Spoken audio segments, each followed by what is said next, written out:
Hello everyone, I'm dannphan and welcome back to the dannphan chan. Today we're talking about some controversy within the One Piece community regarding this color spread right here. Now at first glance you might be wondering what could possibly be wrong with it. It's just a bunch of female characters from One Piece. Sure, some of them are in bathing suits perhaps, but that's not something that's never been done before. What could anyone possibly have a problem with on this color spread? Well, you see, in order to decipher what people are upset about, you gotta get stupid. You gotta go through the gymnastics, the mental gymnastics to find something offensive here. So what's actually wrong with this color spread is this character right here being included. So this is supposed to be a female character-centric color spread, and yet Yamato is included in alongside the rest of the female characters. Yamato is a newer character in One Piece introduced in the Wano arc, and there had been theories that she was supposed to be transgender. Her character design might not strike you as being that of someone who identifies as a man, but let me explain. So Yamato in One Piece is the daughter of Kaido, and Kaido is not a very good father. He wanted a son.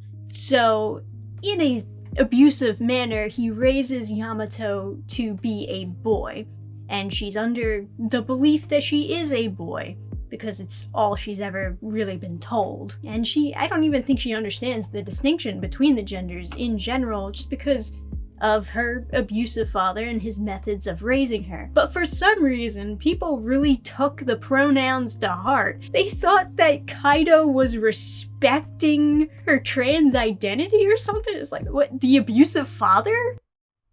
The abusive father is respecting trans son's pronouns? Doesn't make any sense. It's very clearly not the intention that Oda wanted to show in the Wano arc. The whole purpose of Yamato's character is that she's being abused by her father, and that's why she turns against him in the end. Going by the male pronouns has to do with just how severe her abuse growing up has been. It has nothing to do with how she identifies. But regardless of evidence in the character profile saying that she's female, regardless of it not making sense with the story for her to be seen as male, people felt like this was a big problem. Oda was including a character who's, once again, not actually transgender. It was just like a fan theory, basically.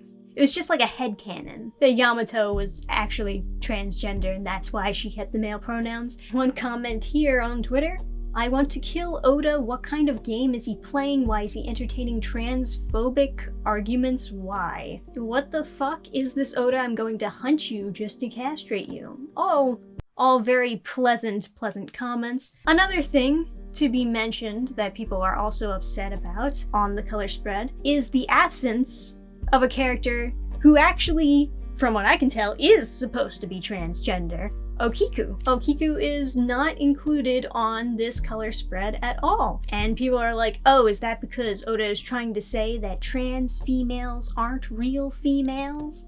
And trans males aren't real males? Let's simmer down there on Twitter, okay? I don't think Oda was thinking that deep into it. I don't think Okiku was left out of the color spread because they're trans. I honestly just think it's because Okiku is not a very popular character. I mean, if you look at the color spread, not every female One Piece character was included here. I think it was just like the top most popular, or at least most popular at the time, that Oda wanted to include. With, of course, Nami taking the forefront. So I don't think it's supposed to be Oda taking a stance on transgender politics or anything like that. But if I am to entertain the idea that he purposefully left Okiku out because they're a trans character, wouldn't that be a good thing? Stay with me for a second here. Wouldn't that validate that Okiku is trans, like canonically? to not have them on the all-female color spread, because that shows that they were actually born a man and solidifies that in One Piece. I know it's kind of hard to explain, but let me give it a shot. If you put Okiku on the all-female color spread, people might just see that as, oh, so they were born a woman, they're not supposed to be trans. Which is the exact opposite of what you would actually want. You would want people to see them as an actual trans character. Otherwise, you don't get any representation points, right? And if you're saying that there should be no distinction between trans characters and female characters, then why would you ever do trans representation in the first place? By that logic, they would be exactly the same as trans female characters. You either want a character to 100% be trans and be shown as being trans in the series consistently, or you just want a female character. Specifically for this Wano arc, right? As soon as Okiku was introduced, everyone's just like, a trans character in One Piece, as, you know, because I guess the cross-dresser island wasn't enough. They wanted a more respectful trans character, and that's fine. Okay, trans character who isn't shown as being like a joke for Sanji to fall in love with and then get upset. And then the moment they introduce Yamato into the Wano arc, everyone just threw Okiku in the trash and they latched onto Yamato instead. And I think it is because Yamato is just a more popular, more likable character, while as Okiku is kind of bland. So it wasn't enough to get Okiku, they wanted Yamato too.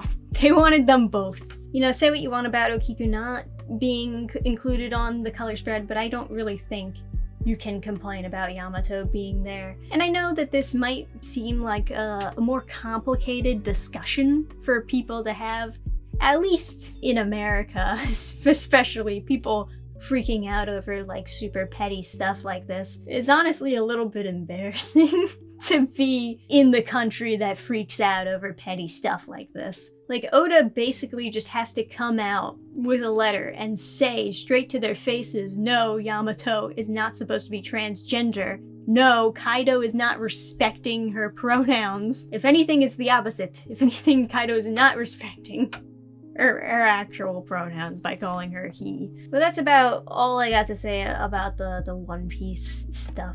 It's a petty controversy, but also your headcanon is not real. So, 2 lessons to be learned there, I suppose. Let me know what you think about this down below in the comments section. Like the video if you did enjoy the video. Hey, I make my own comics. Did you know about this? Did you hear about this?